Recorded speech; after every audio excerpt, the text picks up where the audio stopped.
We've got wide receivers, running backs, the return of Aztec legendary basketball coach Steve Fisher. All that and more on this episode of Aztecs All In. Steve Perez here, Lewis Weiner there, and we're going to get right to it in this episode. As my dad used to say, not today or a doot-de-doot. A doot-de-doot today. And to this day, I still have no idea what that means, but you know dads, right, Lewis? I do indeed, Steve, being a dad myself. And what about grandpas, too? In fact, who's a better grandpa figure to Aztec sport fans than former SDSU basketball coach Steve Fisher, right? Now, Coach Sean Lewis and former Coach Fisher don't have a whole lot in common, but one thing they are both familiar with is having losing seasons during their first season on the Mesa. For Lewis, it was a team that went 3-9, losing their final 6 games. And for Coach Fisher, it was going 5-23 in his first year, including 0-14 in conference play. Season 2 for Fisher showed improvement as his second team played .500 ball and won 4 conference games. Lewis, of course, hopes to see his team make that sort of leap this season, which is why Lewis turned to Fisher to help inspire his team. It was fun. We had Coach Fisher come in and talk to the guys yesterday, and he talked about the bedrock and the foundation, those year one guys. And to have those guys that know a good foundation of the system, but more importantly, know how and why we do the things that we do, to make sure that they're upholding the standard and helping guys learn just how and why we do things, then whatever it is that we're doing, that's been so much better through everything that we've done, particularly this camp, just because we have a really good foundation with those core groups that were here with us and with the staff as well, right? Like just that familiarity with one another, and just the courage that this team has to be open and honest with one another and to ask good questions, because there are those relationships. It's really helped us, get further ahead at this point in camp than we were a year ago. Yeah, we wanted to be really purposeful and really intentional, right, about the people that we put in front of the guys through the first kind of 3 quarters here of camp. And so when you have a living legend who has reached the mountaintop of winning a national championship, taking over the program here 25 years ago, and going from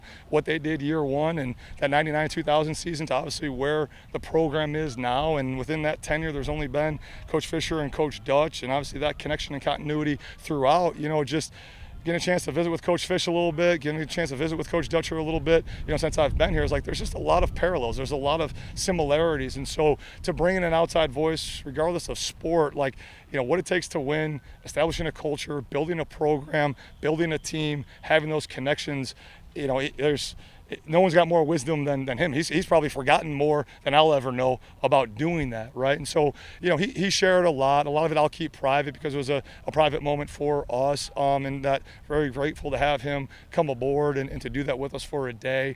And I know he'll be at the majority of our home games, but he echoed a lot of the same things that we've been talking about, and it was really cool because him and I was like, hey, you know what this is. Like you here's your window of time, go do it. And we didn't talk at all really prior to it. And, he said it in his way, but it aligned perfectly with what we're doing and how we're building this thing. Steve, Coach Lewis spent a lot of time with other Aztecs coaches this summer during the coaches caravan across Southern California.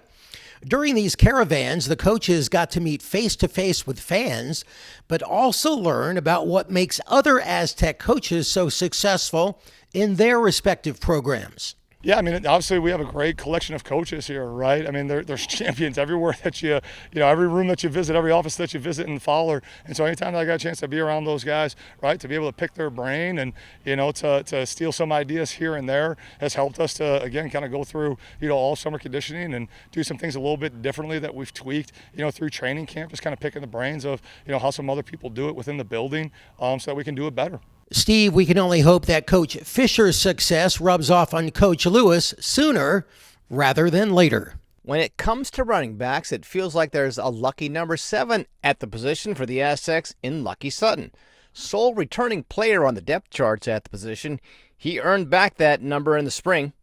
Like the other 2 at the position, a San Diegan through and through, stayed with the Aztecs and now a junior. And mentioned previously, looks like he's gotten bigger. He is 6'1", 212, made the travel squad last year, but with a coach Sean Lewis stalwart and Marquez Cooper grabbing most of the carries, Lucky Sutton finished the season with fewer carries than his freshman year, just 5 touches for 35 yards. But do the math, that's 7 yards a carry. This year they've brought more competition into the room with Christian Washington of Helix High listed at 5'10", 200 pounds, a junior transfer from Coastal Carolina. The latest, Byron Cardwell Jr., a senior from Cal who played his high school ball at Morse, goes 6 feet, 215 pounds. Here's running backs coach Darian Hagan on his guys and what he's looking for from them this season. Lucky is a big, rugged guy. You know, he's smart, he's intense, he's detailed with everything that he does. He runs behind his pads. You know, he's a guy. When I first got here, ran a little upright, but now he knows how to run behind his pads, which is important for a big guy. You know, but he's a load, and you know, I tell him all the time, man. You know, when you're going up against linebackers and DBs, you got to make them man up. You know, and I want you to run behind your pads and run through guys, be a really physical runner, and that's what he's doing. At the same time, him and Byron, they feed off each other, and Byron's the same way. Byron's a big, athletic guy, would, you know, run behind his pads. He's, you know, both of them are surprisingly fast, and they're quick in and out of the hole, which is important for a running back, you know, while having patience. And then Christian is a role player. You know, he's a really dynamic. He's dynamic in the pass game. He's dynamic in the run game. He sees it all. He has natural wiggle, which is important. You know, sometimes you're going to have guys that, you know, are going to be free in the hole, and you got to make guys miss, and he can do that naturally. So I'm really proud of all three of those guys. They bring it every day. And with some prodding by the persistent professional local newspaper guy, Coach Hagan ventured that any single running back would likely get 15 to 20 carries a game, though you never know. Mention Sutton, here he is talking about sticking it out with the Aztecs and just wanting to grow as a player and win some games. I honestly wanted to develop as a player. You know, when Coach Hagan, Coach Lewis, all of them came, you know, they wanted to develop me. They wanted to give me some good coaching, and, you know, that definitely helped me to stay, and definitely just the San Diego fans and everybody here in San Diego helped me stay here as well. Yeah, there was definitely some whispers in the air, but, you know, I'm a man with my own decision, and, you know, I just wanted to do what's best for me, and I felt like staying here was best for me for my development. Just definitely studying in the playbook, and like I said, taking a lot of notes, looking at those notes, staying after hours and all that, and just staying focused throughout the day, even when, you know, you're exhausted and all that, having high effort. Now, Christian Washington arrived on the Mesa in time for spring ball, prepped at Helix, also doubles as kick returner and is number 2 on the unofficial running back depth chart. Played at Coastal Carolina, made a bowl game last season, did 2 seasons with the Lobos, and so the bonus is he knows the Mountain West. 187 career carries for 858 yards, 5 TDs, 4.6 yards per carry average. Also has a kick return for a touchdown in the books. Here's a compilation of Washington's thoughts about being back in San Diego, team dynamics, fundamentals of blocking, his kick return mentality, and, of course, his favorite, offensive play. What really draws me to the offense is like the O-line, the way that we have a fast tempo, and Coach Matty J, he really believes in us in the backfield, and he said we're going to run that ball. I feel like it just depends on who's hot, because one day it could be Byron, and one day it could be me, one day it could be Lucky. It don't really matter who it is. All I know is we're going to ball because we all came out of San Diego. We all trained together. We all grew up together. We all know what we got. We all compete with each other each day. If one person does a big play, we think we got to do the same thing later on. So it's really just competition to help us get better for the games. So everybody got to block. Everybody got to protect that quarterback to get that ball down the field. So we just got to work on staying home sometimes with our pass protection in our hands, make sure we stay solid in pass protection. Shoot, you already know what I do, kick return strictly. I take stuff to the crib whenever I need to. On offense, is there a particular play that gets called that kind of makes your eyes wide a little bit and gets you excited? Shoot, any run play gets me hyped because I know I'm getting that ball. Byron Cardwell Jr., he's next up, a senior. Played prep ball at Morse and was with Oregon 2 seasons when they were in the Pac-12. They won a Pac-12 North title then and made back-to-back bowl appearances. He went to Cal after that, got hurt, missed an entire season.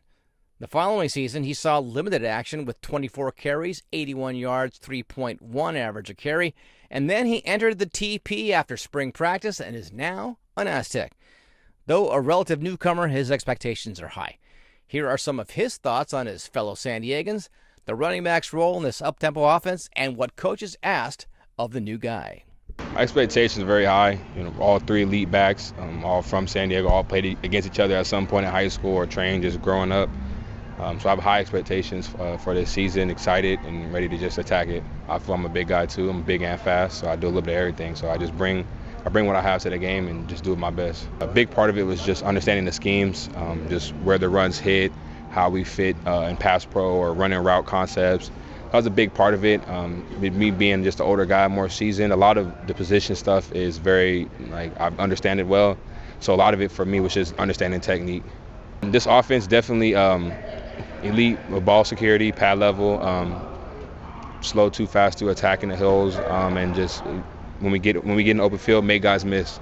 Lewis forgot to ask him about it, but with his 2 years at Cal in the books, you might say he's pointing towards the Aztecs game on September 20th at Snapdragon. Cal Bears are coming. Biggest overall goal for the running game this season, according to Coach Hagan, 5 yards a carry average. Last season, Aztecs managed just 3.6. We'll hear more about the bigger assists they plan to have this season from the offensive line next week. Over to you now, Luz. Steve, it may be best to describe this year's group of receivers as low in experience, but high in potential. Of the 12 wide receivers listed on this year's roster, just one took the field for the Aztecs last year, and he is at the top of the pecking order this season. That would be sophomore Jordan Napier, who caught 43 passes last season for 440 yards and 4 touchdowns. Who else takes the field this season depends a lot on the upcoming scrimmages and who starts to separate themselves from the others. And according to head coach Sean Lewis, there are a lot of names to choose from. Yeah, Jordan's the lead dog right there, the alpha dog in the room, and he's done a great job leading those guys as we go. Will Sanfrini's had a great start to camp. Has a little, lower body injury right now that we're working through, so limiting him a touch, but has had a tremendous offseason all around. And then, the guys around him are doing a really nice job as well. Jerry with his continuity, and again, he's one of those foundational guys who was here and knows how we want to play and, what it is that we're doing and why we're doing certain things that we are. So he's been more vocal, and it's been good to get Bostic back in the mix a little bit. Obviously, he's non-contact right now because of a procedure that was done post-spring ball, but he'll be good to go in the front half of the season. And then Mikey Welsh has had a tremendous camp as well. He's done a tremendous job creating space, and we're building out the depth within that room and getting it to where it needs to be. We're not exactly there yet. Those guys know that, and we're pressing with a sense of urgency to get the throw game, to standard of where it needs to be. So, okay, Coach, let's find out a little more about those guys that you just mentioned. Will would be Will Cianfrini, a redshirt freshman from Texas who played his senior season at Carlsbad High School. Jerry would be Jerry McClure, a sophomore transfer from Coronado who played 2 games for UCLA in 2023 before redshirting. Bostic would be Texas A&M transfer Jacob Bostic, a junior who caught 1 pass for the Aggies last season. And Mikey Welsh is a junior who redshirted for the Aztecs in 2023 and got into just 1 game last season. Coach Lewis says it has been a huge challenge with so many new wide receivers on the roster. The timing and location and the relationship, right? That's just a simple fact and a simple matter that for a quarterback and a wide receiver to throw with precision in the throw game, you need to accumulate reps. And the only way to do that is time on task, a full speed rep. So you're always kind of racing and managing the workload and the balance of all things to accumulate the reps that you need, but not burn the guys out so that it is full speed game reps and you're not just working more for the sake of working more.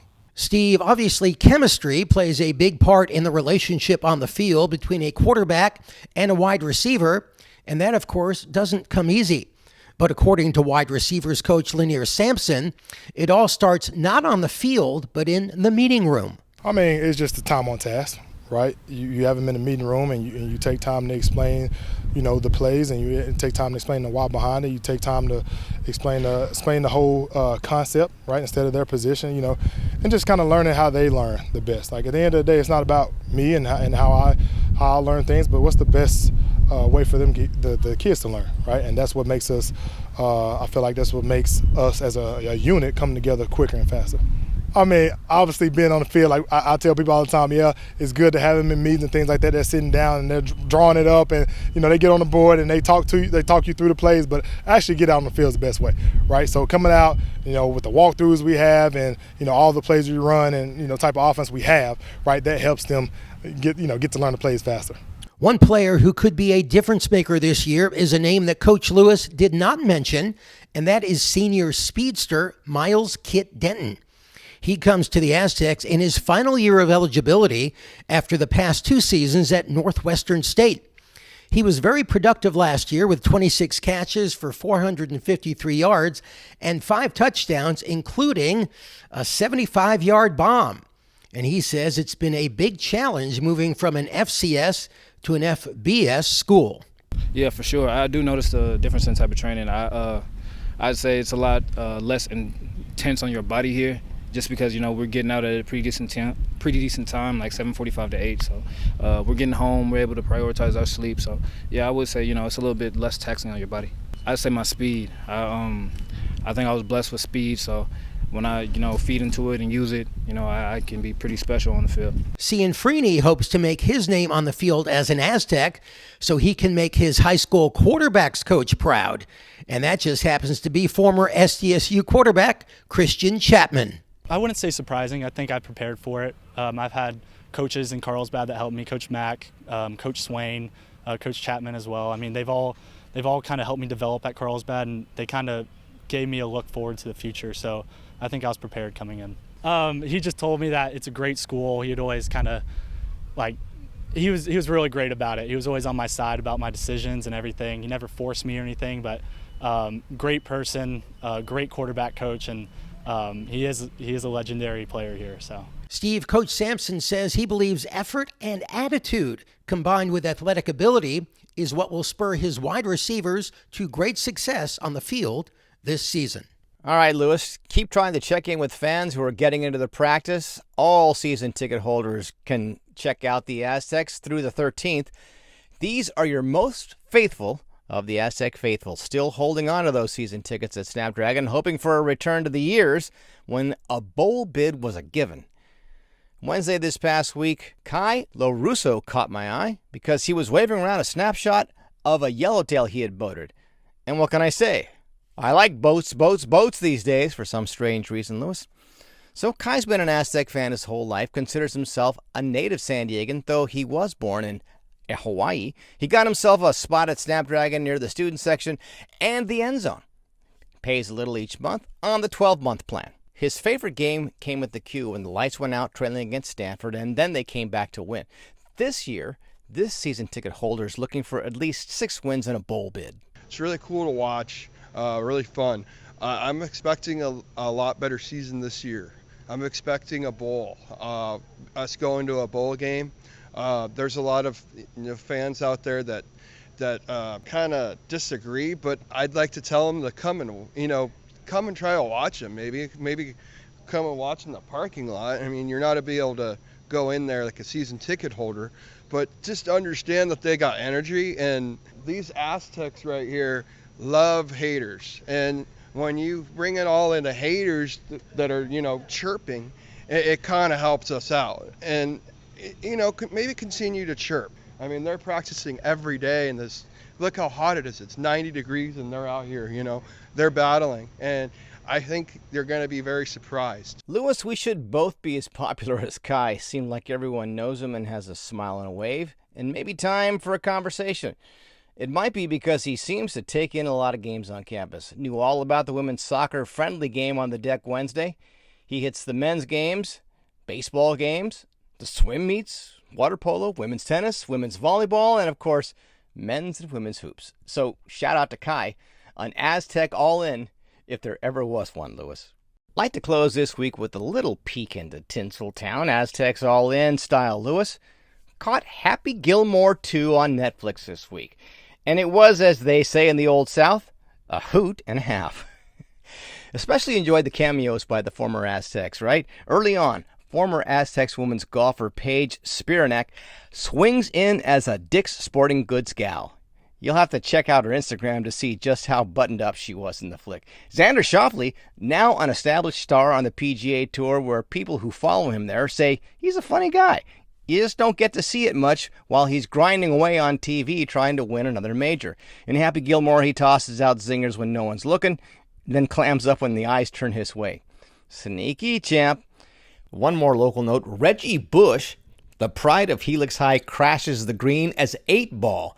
A character who's a member of an upstart maxi league with an outrageously hilarious getup. So plenty of family-style laughs, cute storyline, and some Aztecs to boot, Lewis. So I hereby give Happy Gilmore 2 5 Aztec Warriors. And that will do it for this edition of Aztecs All In. Thank you so much for listening in. Please follow us on the X for late-breaking Aztecs news at Aztecs_all_in. You can also drop us a line, aztecsallin@gmail.com. And please remember to follow or subscribe to Aztecs All In wherever you listen to your favorite podcast. So for Steve Perez, I'm Louis Weiner. Until next time, so long.